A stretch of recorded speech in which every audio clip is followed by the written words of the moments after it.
What's up, you goblins?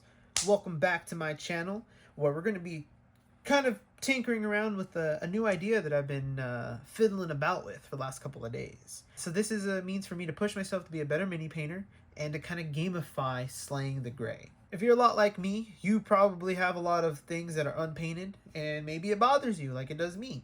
I want to kind of combat that, and I want to combine the things that I love. TTRPGs is one of them, and because of the fact that I play so many different TTRPGs, I've kind of come to collect a certain number of dice, right? And they're really cool, and I want to show them off, but it's kind of lame to just be like, hey, look at my dice. So I thought this would be one of the ways to do it. And I also recently kind of saw this series on TikTok called Roll for Sandwich, which is where it's exactly what it sounds like. He rolls for ingredients, you know? He's got that, oh yeah, whole wheat bun. Oh yeah, pepper jack cheese.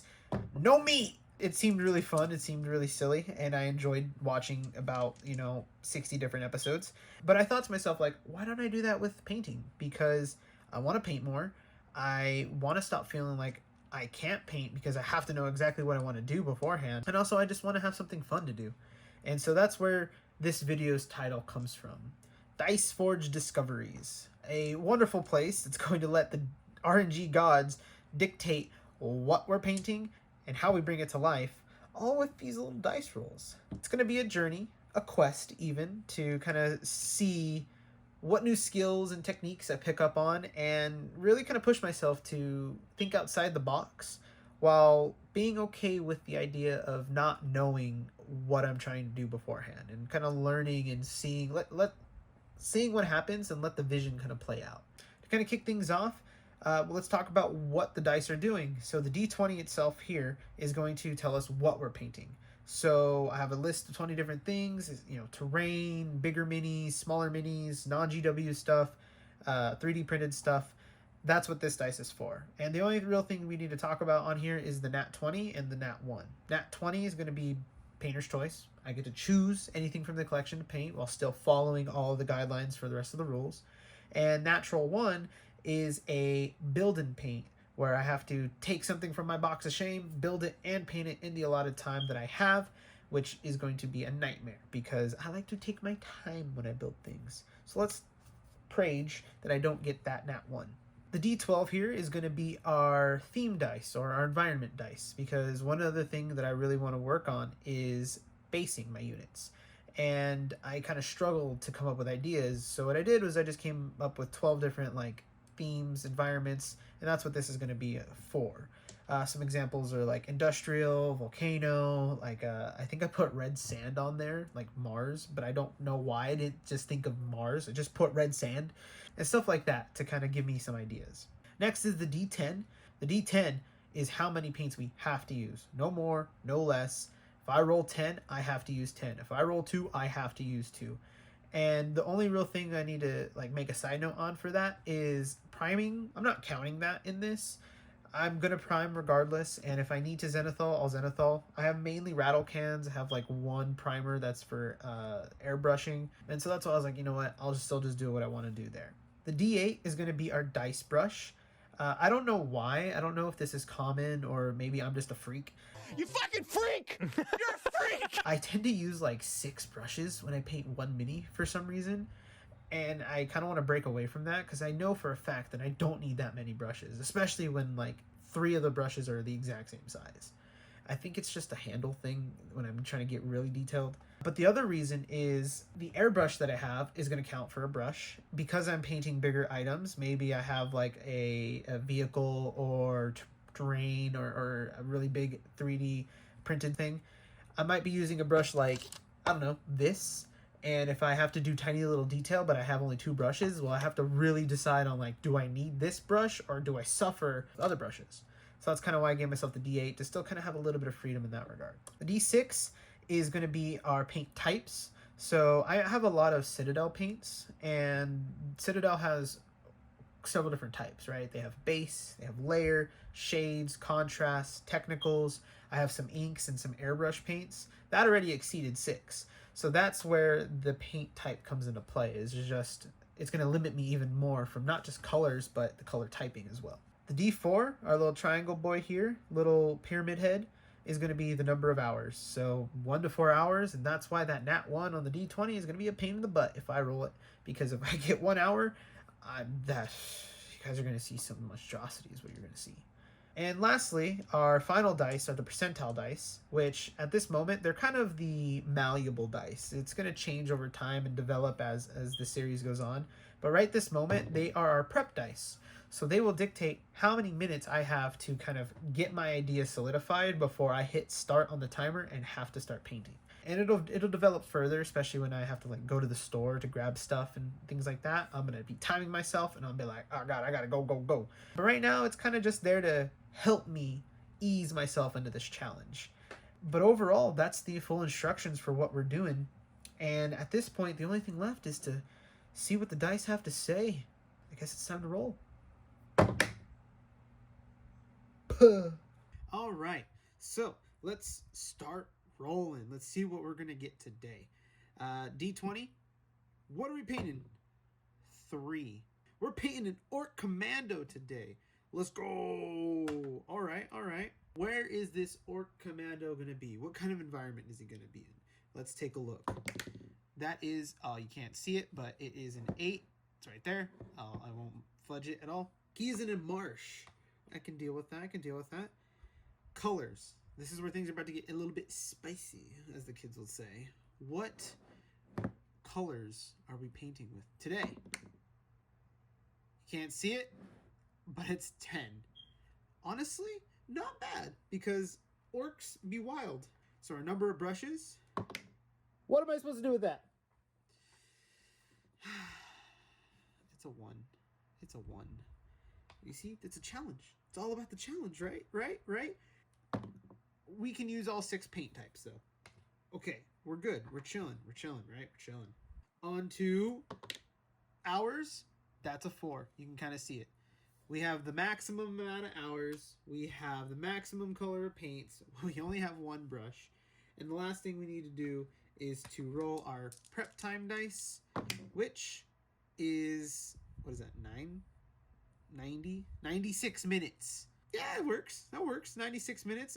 I'll be able to choose what commando I want. Let's go ahead and get 96 minutes on the clock and start prepping. Ready, begin. All right. So I have here the box of where my Orc Commandos are. Sadly, none of them are primed. So we're going to have to figure out which one we want to paint and then prime it today as well before it gets any later. Honestly, this one's kind of sticking out to me. This guy right here, if it'll autofocus. I don't know, like there's just something about him. The only difficult thing is his underarm right there, but I think this one's it. I think we're going to go with this guy because I feel like we can get him a lot of colors. You know what? Well, before we do anything priming-wise, let's put them off to the side. Let's figure out what paints we want to use, all right? So we have 10 paint choices and only 1 brush. Right off the bat, for brushes, I know that I want to use... I think I'm going to have to choose this bad boy. It's pretty frayed, not gonna lie, but it hasn't really steered me wrong yet. So I guess right off the bat, we're going to have to take Sterling Mud for sure to kind of give it that like muddy, grassy land feeling. I also have some of these tufts that I could probably kind of like dry brush to make them a little bit dirtier. And I also have some battlefield grass green stuff. Like it might work if I flock just a little bit on there. So we might have to do that first or after. I don't know. I don't know how to do this. Maybe like a rock or 2. We have that. I think what we're going to do for priming is we're going to keep it relatively simple. So we're going to use white scar for sure. Hit them with some Chaos Black as a base coat. Just do like a small zenithal. All right, so we have Sterling Mud. That's going to count as 1. I definitely want to make him... I got to get the green colors. I think we'll stick with Wa Flesh. Take Warboss Green. Athonian Camo Shade, maybe? Dryad Bark could be kind of good for like some of the brown bits. Eshin Gray. Eshin Gray might be good. Hear me out. We take Mephiston and we make like almost like a fire axe. I think Mournfang is a little bit more of a orky color. We're gonna use Corvus Black though instead of Abaddon. We'll take Stegodon. I think that might be good. So we have 2. So starting off, the first thing I was really trying to figure out was where each of the colors were going to go, especially with like the theme of the base we had. The very first thing I decided on though was I wanted to make sure that his skin tone was the most prevalent. So what I ended up doing was swapping out the camo shade we had for the orc flesh contrast paint, so that way we can make sure it's actually that deep, rich color.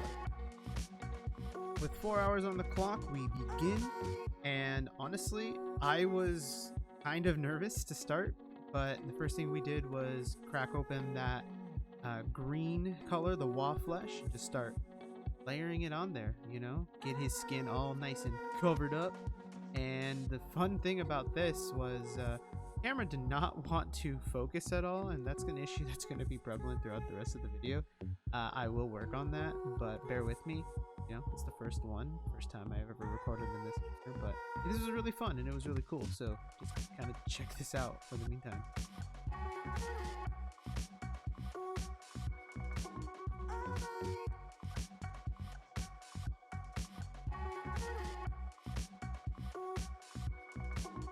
So now that his skin is all covered, it's time to move on to the next bit, which for us at this point was going to be his shirt, which we did the Stegodon blue. Now this was really fun to try and do because, yeah, that happened. Accidentally snapped him off the base, but it kind of works out for us because I was thinking to myself, how am I supposed to base it if I had already glued it? So I just slapped them onto another handle I had and kind of just said, all right, let's continue. Moving on to the browns, we use the dryad bark now to kind of start with his pants, make it as dark as we could while keeping an eye on the different straps that are around him, which are going to be the lighter Mornfang brown color. That's kind of be the main way that we cut up and break away those different aspects.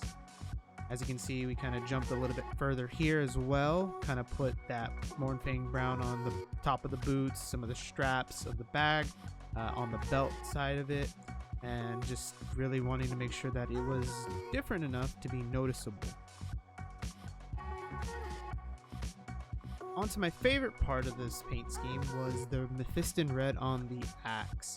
I was just like, you know what, let's make it a fireman axe and make this like brightish red color while keeping the rest of it really just kind of toned down. Make the axe head the most, you know, pivotal part of this build, and it was just such a fun experience here, just kind of just going about it.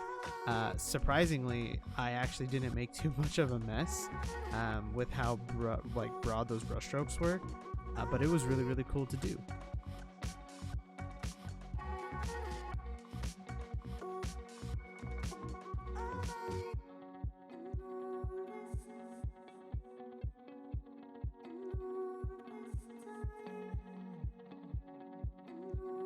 Now, with it complete, I was like, all right, time to move on to the next bit, which for the red was going to be the like lower part of the gun, which usually it's flipped, I believe. I think normally people will do those parts like black, and then the parts that kind of stick out more, make it the red color. But I wanted to just make that red kind of more of an accent because I didn't want it to overpower on both of his hands. I wanted that left hand axe to be the more prevalent thing, and then make the gun itself still stand out, but not enough to be like, whoa, this dude's got a really fast gun.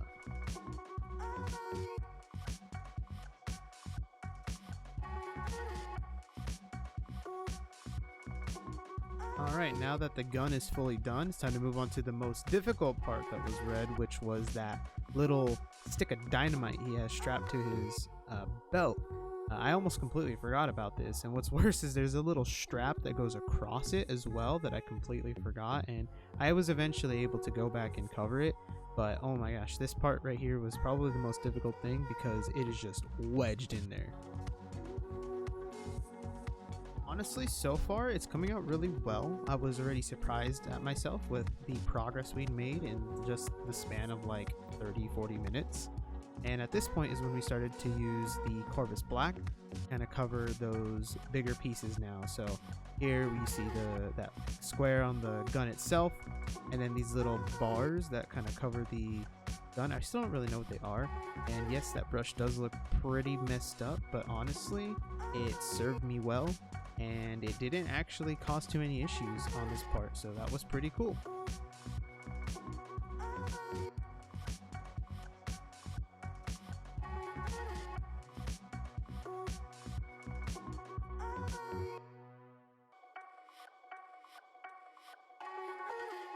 Now with the gun done, it was time to kind of figure out where I wanted to put the rest of the Corvus Black. As you can kind of see, we ended up slapping it onto the mask because I didn't really know what to do with it. And then after that, we went into the Eshin Gray, and we just lathered that all over all the different metal bits, that grenade, these little cups, which was also one of my favorite things to paint. And this is actually the reason I wanted to paint this model. I just love the fact that those little cups were there. As you can see, there's a lot of other detail that we added in too. We made Corvus Black on the bag itself, added a little bit of the dryad bark to the bottom of the bag that is like sewn to it, as well as cleaned up some of the pants and the underlying belts that go with it. And so now at this point, what we did was we took the Mournfang Brown and just kind of slathered it completely over this little like bedroll that he has, as well as added a little bit more around the rest of it, because my overall idea was to make like a shade with some thin down either Corvus Black or Eshin Gray and kind of cover it to kind of give it more detail, because this is when I started to really feel that, you know, pressure of, oh, I only have 10 paints to use. How am I supposed to make this detail really stand out? Because for some reason I feel like I have to have different colors everywhere on model, when you don't really. You just sometimes need a little bit of shading.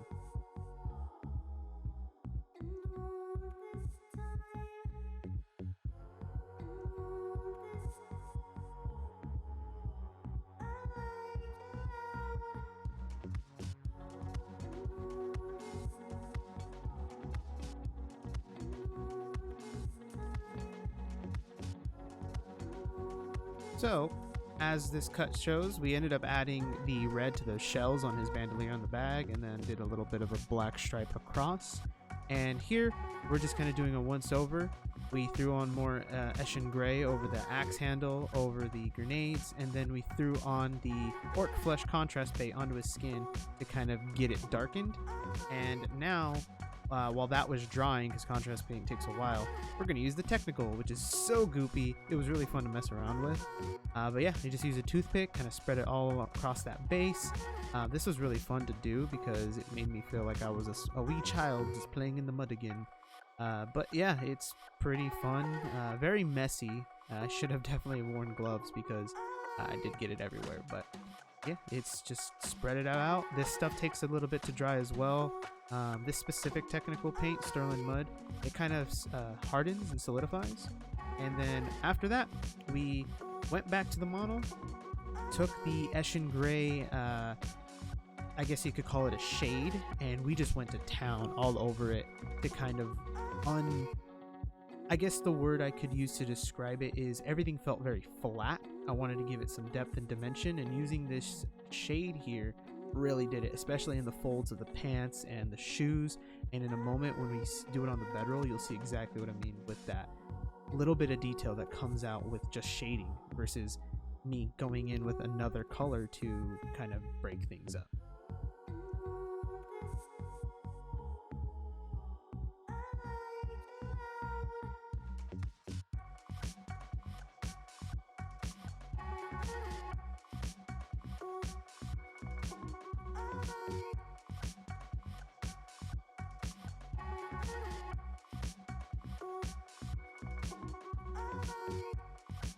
So now we're just adding a little bit of that shading to the axe itself to kind of give it a weathered effect. I didn't want it to be brand new. As you can see, I put that shade on the bedroll and those side pouches and on the top straps. And you'll see as it starts to dry more and more, that shadow that really is created within those crevices. Let's move on to the flocking. I love doing flock. It's so much fun. The only thing I wish I had was a darker color. This is more of like a grassland field color. And I know I definitely could have gone over it with like a dry brush to darken it, but you know, I did with what I could. But now it's time for the best part ever, which is adding these little green tufts. I love these things, and this is like the main reason I want a base. It's so fun to just add them in, and they look so good. I mean, look at them. They're just cute little green things that stick out everywhere. Now, let's have a grand reveal.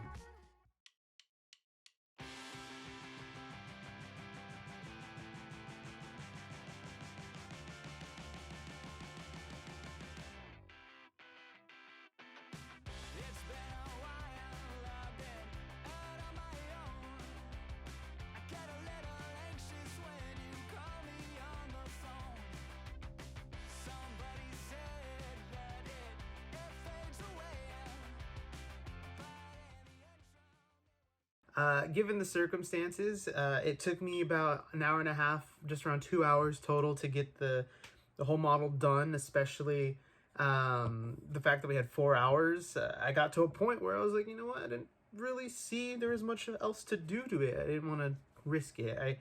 Looking at it now, I see it, I'm like, yeah, there could have been like 1 or 2 things that I could have done, but I'm super proud of this, and I'm excited to see what else we can do. And you know, I based him really well, at least to what I like. I painted his rim black. I think that was the only additional thing I did after the fact, just because I did want it to make it look as clean as possible. But yeah, I'm super proud of it, and let's see what the next challenge is. I'm excited to get rolling, and this is going to be fantastic. Thank you guys for watching. Leave your comments down below to let me know what you thought. You know, your criticisms as well. I do want to see where I could have made some adjustments and changes, especially with the colors that we had for us. Let me know what you would have done differently. And you let me know if you guys ever do these types of things as well, because it'd be really cool to see some of your own, you know, models that you've painted as well. Lastly, don't forget to like and subscribe. That way you can see more of these videos when they come out, as well as following the socials like my Instagram and my TikTok, for I'll be having, you know, the grand reveals and the finalized pictures of the minis there, as well as just some more like behind the scenes background stuff. But yeah, once again, thank you so much for tuning in. I had fun doing this, and I'm so excited to see what's next. You know, I'm ready to roll. I got the dice right here for the next one. Later.